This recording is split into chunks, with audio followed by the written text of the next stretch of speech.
Hi, I'm Will Coles, and I'm a street artist.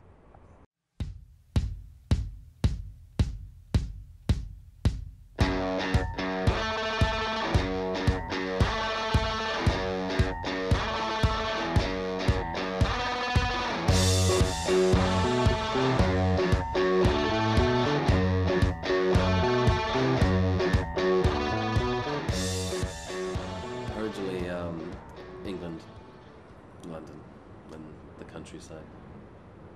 So I grew up in the countryside, but I lived in London.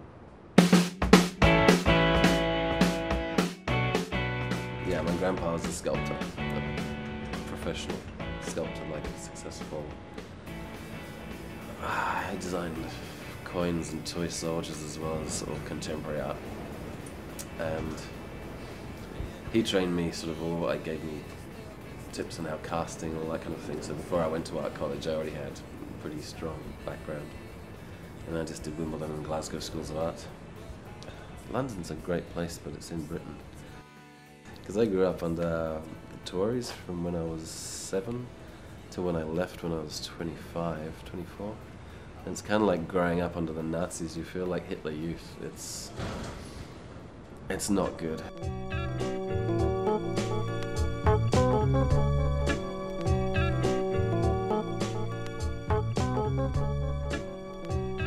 The cement's from my grandpa, because like from probably the 30s to the 60s, people big on casting cement. It was a poor man's bronze.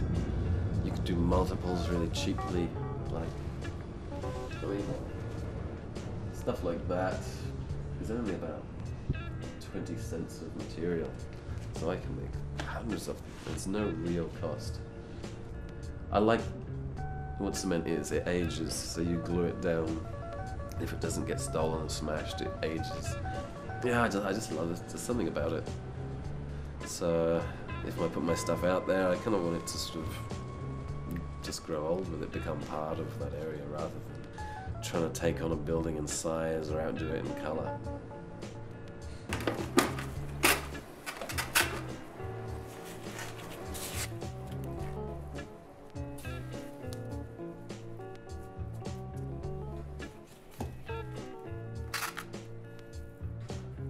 With my stuff, there is the element of mass-producedness, which kind of is the pop art element.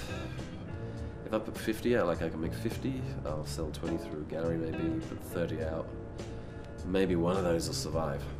It's kind of like those, it's like the little turtles that hatch and then go down the beaches out to sea and they get eaten by everything, but as long as a few make it out, it's alright. What I try and do with an object is you recognize the object and then you're going to go forward and see the word and you try and figure out what it's about.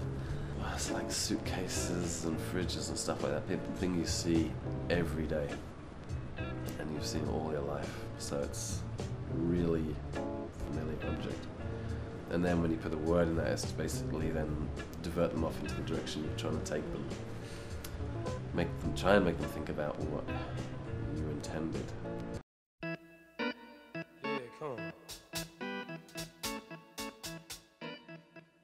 It's shoe kicking addictive, and just about every second household resident has seen one of Will's artworks in this particular neck of the woods, and so he's almost he's the Banksy of resin. There's the thing of playing the game where there's a certain thing you're meant to do, and it happens for artists. You're meant to go to art college, do your degree. You get out, you're meant to impress galleries.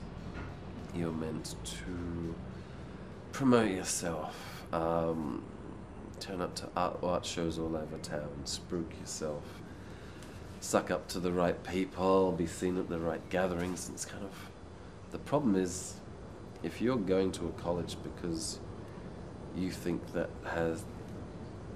is an impressive place to go to college, then you've kind of already sold out. You kind of have to figure out your own thing, do your own thing. It's kind of like putting in a standardized CV along with everyone else. Nothing is going to make you stand out, and you're not going to be creative if you try and do things their way. So that's kind of why. I'd want it just because the whole thing for me is just to make it accessible to everyone, because I just feel most people don't go to galleries. Most people don't go to galleries, and they'll go, millions of people go through this gallery every year, and it's like most of them are repeat visitors. A lot of them are tourists. Most people in Sydney do not go to galleries. So if you want your art to be seen, if you're making art that's meant to be seen by everyone, then the best thing to do is to put it in public. Small stuff, I just work out of a bag or a truck or whatever. You just pull up, put glue on a few things, and if I did glue them down, that's the kind of thing I'd do. Vests and a big Akubra hat to look extra Australian. And also they can't see my face on security cameras. I know the best one was putting one down, installing a TV, and I dug a big hole in the ground to pour cement in to anchor this sculpture into the ground. And I was just filling the hole up, and this ranger came over, and they'd been watching me on all the cameras. And I just said, "Oh, what are you doing?" I had a Marrickville Council reflective vest on. I'm just installing an artwork for a festival. And the trouble is, there's so many festivals that he didn't know. He just went, "All right, okay, yeah," and just got onto the radio and told them. It's like, there's so many reflective vests, and now we have so many art fairs and things like that. It's very easy to bullshit your way out of these things. I would recommend more people do it.